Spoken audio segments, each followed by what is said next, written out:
ભગવાન કહે છે, નારદજી સાંભળો, હું તમને એવું પરમ ગુહ્ય જ્ઞાન આપું. અને ચતુશ્લોકી ભાગવત સંભળાવી છે. આ 4 શ્લોકો જે ભાગવતજીના હતા ને એ સાંભળો બધાએ. 4 શ્લોકોમાંથી વ્યાસમુનિએ 18,000 શ્લોકો બનાવ્યા અને આટલું મોટું પુરાણ બનાવ્યું.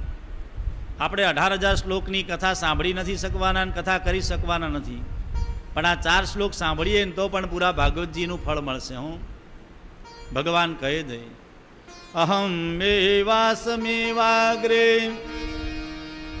નાન્યદ યદ સદ સત્પરમ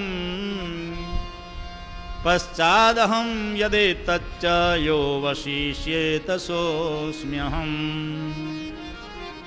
ઋતેથમ યદ પ્રતીયેત ન પ્રતીયેત ચાત્મની તદ્વિદ્યાદાત્મનો માયા યથા ભાસો યથા તમઃ.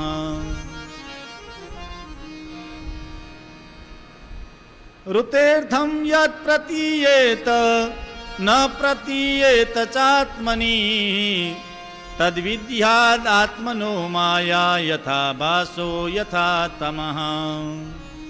યથા મહાંતિ ભૂતાની ભૂતેષુ ચાવચેષ્વનુ પ્રવિષ્ટાન્ય પ્રવિષ્ટાની તથા તેષુ ન તેષ્વહમ.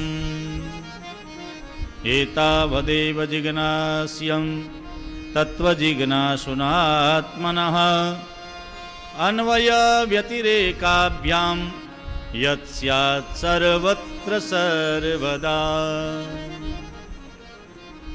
હે બ્રહ્મા સાંભળો, આ જગત હતું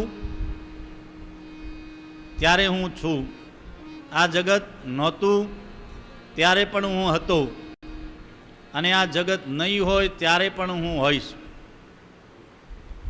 એટલે આપણે ભગવાનને આ જગતનો આદિ, મધ્ય અને અંત કહીએ દઉં. આદિ તું, મધ્ય તું, અંત તું શ્રી હરિ, નરસિંહ મહેતા કહે છે. ભગવાન કહે છે, આ જગત રૂપે મારો તમને સદા સર્વતા બ્રહ્માજી સાક્ષાત્કાર રહેશે, અને સદા આપણી ઉપર ભગવાનની કૃપા છે એવો તમને અનુભવ રહે ને તો તમને અભિમાન ના આવે. હું નહીં તો તમને અભિમાન આવી જશે. આપણને એમ થવા લાગશે કે હું કરું છું. ગાડા નીચે કૂતરું જતું હોય ને તો કૂતરાને ઘણી વાર આમ અભિમાન આવી જાય. હું પાછું એમ રોફ લગાવે કે આ ગાડું મારાથી ચાલે છે.